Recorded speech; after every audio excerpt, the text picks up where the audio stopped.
Russian military aircraft design bureau MiG-41 has since the 1940s been building many famous military aircraft, some of the aircraft being real stallions in terms of speed.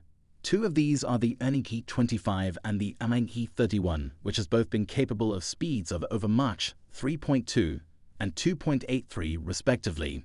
MiG-Flug offered both for flights in the past, read more here. Now there have been rumors that MiG is trying to do it again, building a superfast interceptor. The current name of the project is MiG-41, with speeds projected to be of over Mach 4.0. According to the famous Russian experimental pilot Anatoly Kocher, the MiG-41 is to be capable of reaching speeds up to Mach 4.3, about 5,270 km/ or 3,270 miles per hour. To start the history, we have to go back to 1964, at the introduction of the MiG-25 Foxbat. Built to be able to intercept missiles and high-speed American aircraft, such as the SR-71.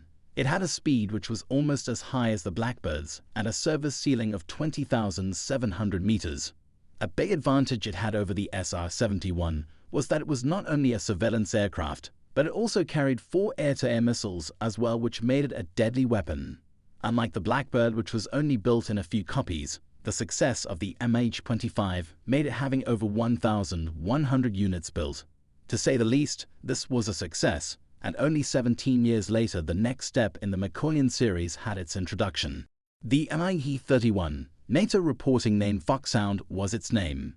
It had a top speed of 2.83 Mach and a service ceiling almost as high as the MiG-25.